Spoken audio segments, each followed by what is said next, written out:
je voudrais vous expliquer une facette particulièrement intéressante de mon travail sur l'ésotérisme de l'architecture. Certains motifs décoratifs récurrents de différentes époques, énigmatiques, peuvent s'expliquer par une référence cachée au sphinx de Gizeh. Je vous expliquerai dans une prochaine vidéo comment ces dessins, ces formes se décodent, au moins partiellement. Les rois de France, les empereurs, connaissaient manifestement les aspects occultes du grand sphinx. Mais je dois déjà poser le cadre dans lequel ce tableau prend place, ce qui est le thème de la présente vidéo. Voici donc des informations rares sur le plateau de Gizeh, dont beaucoup sont rejetés par les égyptologues, sans raison valable. Sur le revêtement en albâtre de la Grande Pyramide, il y avait des inscriptions. Hérodote a visité l'Égypte en 450 avant Jésus-Christ. Il rapporte que des inscriptions, ouvrez les guillemets, en caractères étranges, étaient peintes sur la surface de la Grande Pyramide, fermez les guillemets. Or, Hérodote ne pouvait pas les confondre avec des hiéroglyphes, puisqu'il connaissait les hiéroglyphes. En 1179, l'historien égyptien Abd el-Latif a écrit, ouvrez les guillemets, sur les pyramides, ces inscriptions sont si nombreuses qu'elles pourraient remplir plus de 10 000 pages, fermez les guillemets. Au 5e siècle avant Jésus-Christ, Hérodote a affirmé que les grands prêtres lui avaient expliqué, ouvrez les guillemets, l'organisation des salles souterraines, fermez les guillemets, et que sous la Grande Pyramide existait un grand labyrinthe et des chambres souterraines reliées aux autres pyramides. Parlons d'Ammianus Marcellinus, historien gréco-romain, grand officier du IVe siècle. Il a écrit « Il y a sous les pyramides certaines galeries et passages souterrains, labyrinthiques, que l'on dit construits par les adeptes des anciens rites pour préserver la mémoire des cérémonies sacrées, car les constructeurs savaient qu'un déluge était imminent et craignaient la destruction. Ils construisirent des étages en creusant les différents endroits avec beaucoup de peine, et sur le haut des étages de murs, ils gravèrent des hiéroglyphes. » Beaucoup d'auteurs grecs et romains ont écrit sur le sujet. Tous signalent la présence de souterrains impressionnants sous le vaste plateau de Gizeh. Au 1er siècle, Flavius Joseph était un historien et conseiller de l'empereur Vespasien. Il a écrit que le prophète antédiluvien Enoch, sachant que le déluge allait se produire, avait fait construire en Égypte un temple souterrain de plusieurs étages, où il avait placé entre autres des tablettes et de l'or, pour que la sagesse et les connaissances astronomiques ne périssent pas dans le cataclysme. Il fit construire 2 piliers, un de pierre et un de briques, sur lesquels il fit inscrire la connaissance pour la postérité. Manéthon, un prêtre égyptien du IIIe siècle avant notre ère, a écrit une histoire de l'Égypte en plusieurs volumes. Il confirme l'existence des piliers sur lesquels Hermès Thoth avait écrit l'ancienne connaissance pour qu'elle ne soit pas perdue lors de cataclysmes.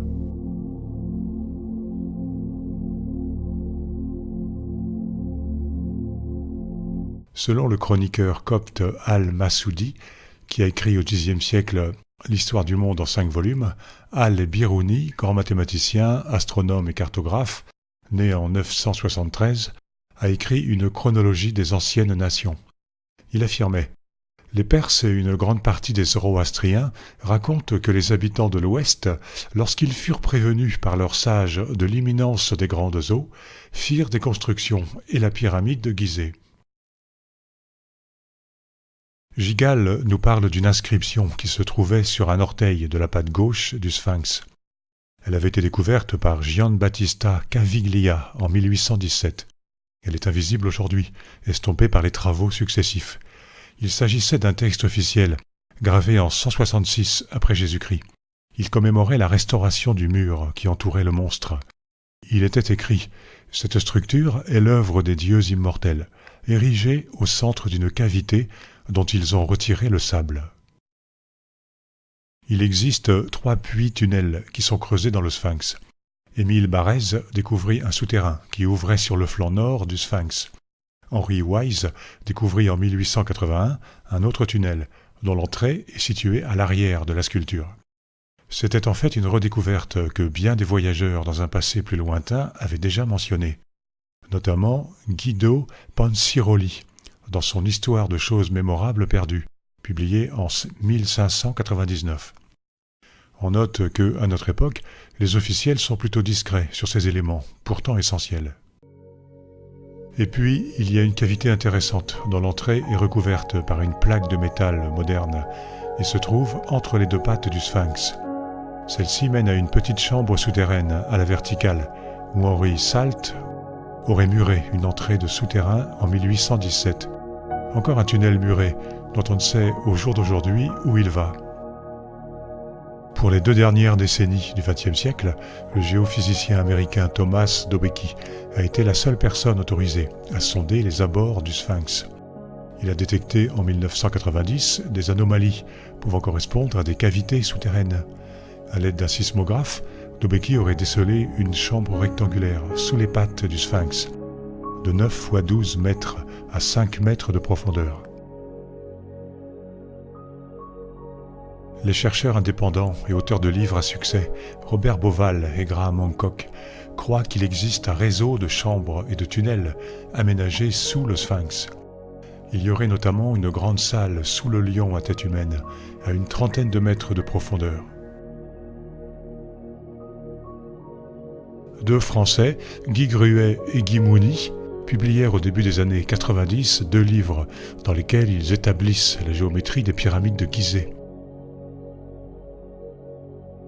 Par des déductions géométriques, ils retrouvent le plan de salles non encore découvertes dans le sous-sol, qui pourrait contenir une technologie électromagnétique.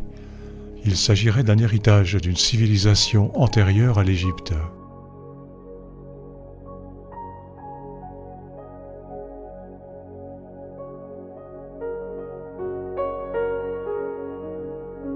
Le médium Edgar Cayce disait que les pyramides et le sphinx de Gizeh avaient été édifiés et sculptés par des habitants de l'Atlantide. D'après lui, les pyramides et le sphinx auraient été bâtis pour abriter les archives atlantes, alors qu'on savait que l'île Atlantide allait bientôt disparaître et sombrer dans l'océan. Il existerait une entrée vers une salle souterraine, à partir de la patte avant droite du sphinx.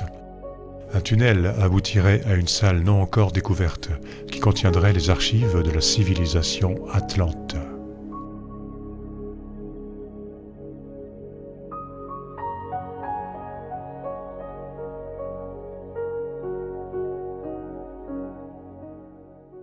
La revue Nexus a publié dans son numéro 33 un article de Tony Bushby, « Sous les pyramides, vestiges gênants d'une science avancée ». On y découvre que le philosophe Jean Blic, à cheval sur les 3e et 4e siècles, dans son étude des mystères, rapporta cette observation au sujet d'une entrée de la Grande Pyramide par le corps du Sphinx. Cette entrée, aujourd'hui obturée par le sable et les décombres, peut être retrouvée entre les pattes avant du colosse accroupi. Elle était autrefois fermée par une grille de bronze, dont seuls les mages pouvaient actionner le mécanisme caché. Dans le ventre du Sphinx étaient creusées des galeries, menant à la partie souterraine de la Grande Pyramide. Cet article nous fait d'autres révélations. La tradition locale arabe du XIXe siècle affirmait qu'il existait des salles souterraines sous le Sphinx, renfermant des trésors ou des objets magiques. Cette croyance fut étayée par les écrits de l'historien romain du 1er siècle, Pline l'Ancien, selon lesquels, profondément en dessous du Sphinx, est dissimulée la tombe d'un dirigeant appelé Harmakis, qui contient un grand trésor. L'article rapporte des témoignages anciens qui indiqueraient la présence de haute technologie. Selon Massoudi, au Xe siècle, des statues mécaniques dotées de propriétés stupéfiantes gardaient les souterrains situés sous la Grande Pyramide. Anciennes de 1000 ans, on peut comparer leur description à celle des robots informatiques que l'on voit de nos jours dans les films du genre La Guerre des Étoiles. Massoudi avoua: « J'ai vu des choses impossibles à décrire, de crainte que l'on ne se mette à douter de ma santé mentale. Mais cependant, je les ai vues. » Jean Blic rend compte d'un fascinant récit tiré d'un très ancien papyrus égyptien issu d'une mosquée du Caire. Il s'agit de l'exploration d'un groupe de personnes qui parvint à l'entrée d'une des salles souterraines autour de Gizeh. Ils décrivirent leur expérience. « Nous arrivâmes à une salle. Quand nous entrâmes, elle s'éclaira de manière automatique, grâce à la lumière d'un tube de la hauteur d'une main d'homme étendue, situé à la verticale dans un angle. Comme nous approchions du tube, il brillait davantage. Les esclaves furent effrayés et s'enfuirent en courant dans la direction d'où nous étions venus. Quand nous le touchâmes, il s'éteignit. Nous fîmes notre possible pour que le tube brillât de nouveau, mais il ne donnait plus de lumière. Dans quelques salles, les tubes lumineux fonctionnaient, dans d'autres, non. L'historien égyptien Ibn Abd el-Hakem pensait que les pyramides avaient été construites pour préserver un savoir antédiluvien, notamment des livres d'archives traitant de la médecine, des médicaments, de l'astrologie, de l'arithmétique, de la géométrie, de tout ce qu'il y a eu et qu'il y aura depuis le début jusqu'à la fin des temps.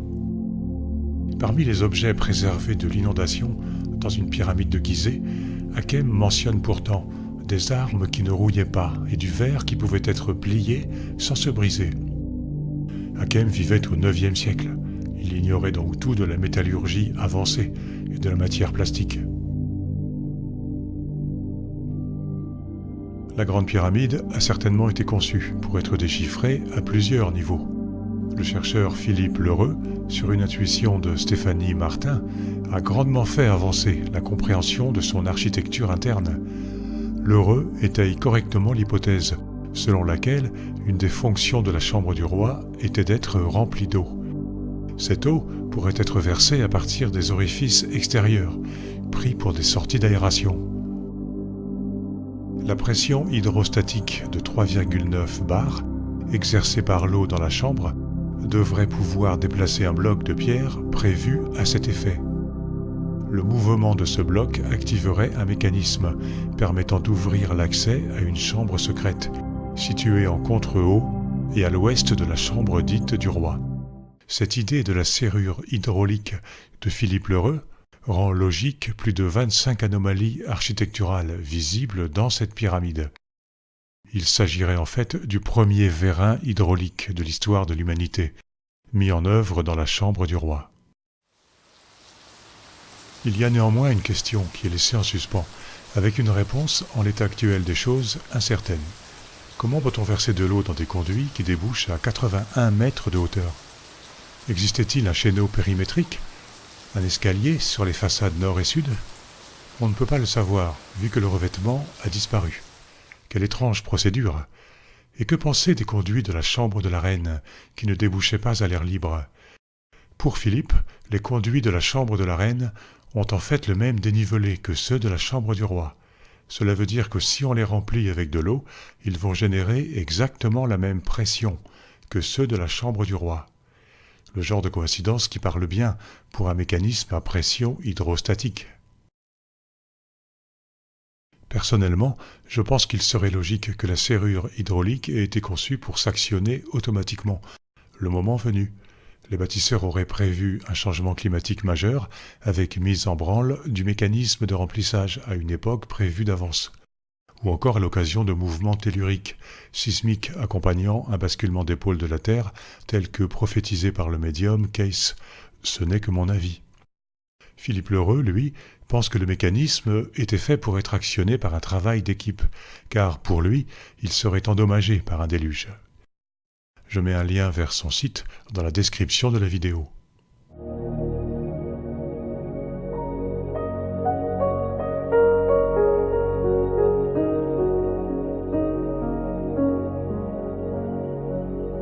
J'ai visité la Grande Pyramide il y a quelques années.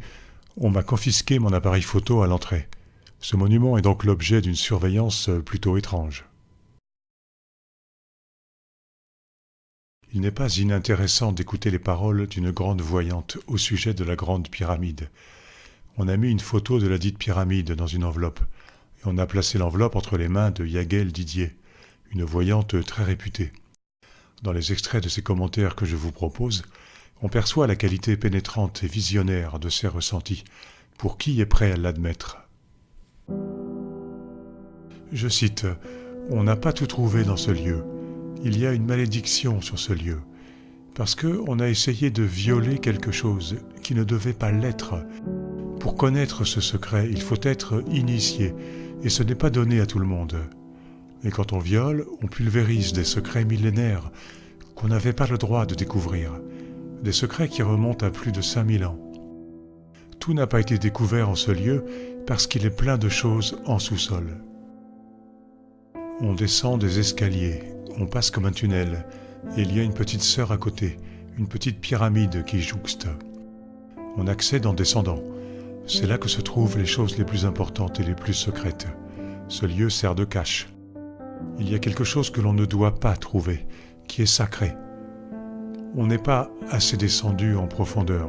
On descendra, on découvrira. On croit que c'est en haut, mais en fait c'est en bas. C'est très étrange. En fait, c'est pyramidal au-dessus, mais en profondeur, comme une pyramide inversée. Mais si on fouille un peu plus loin, il y a des choses importantes. Le côté non officiel est réservé aux initiés. Tout en haut de ce lieu, je vois aussi des espaces non explorés, très fermés, réservés aux initiés. Fermez les guillemets. À noter que Edgar Cayce aussi avait dit que cette pyramide était un lieu d'initiation. Autre commentaire de Yaguel Didier. Je suis convaincu qu'il y a quelque chose de caché en haut de la pyramide. Je ne sais pas quoi. Fermez les guillemets.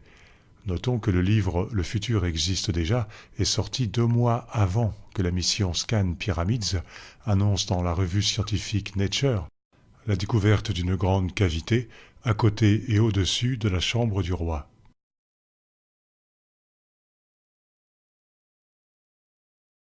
Madame Didier continue. Ce haut est formé de 3 parties. Il faut franchir 3 obstacles avant d'arriver tout en haut. C'est un lieu d'observation. J'entends, tout le reste n'est que mise en scène. Qu'est-ce qu'il y a comme fausse porte ou fausse pièce à franchir? On ne peut découvrir qu'à la sonde, avec des appareils électroniques. Ça va mettre du temps et du temps.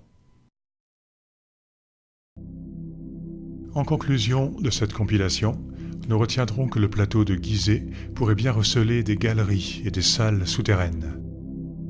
Tout n'a pas été découvert dans la grande pyramide. Concernant le grand sphinx, il doit y avoir une salle en dessous, accessible à partir de ses pattes avant. Cette connaissance a probablement été connue des rois et des empereurs, qui étaient environnés d'une architecture et d'un mobilier aux formes décoratives suggestives. Nous verrons bientôt comment ces éléments se décodent et lorgnent vers le grand sphinx.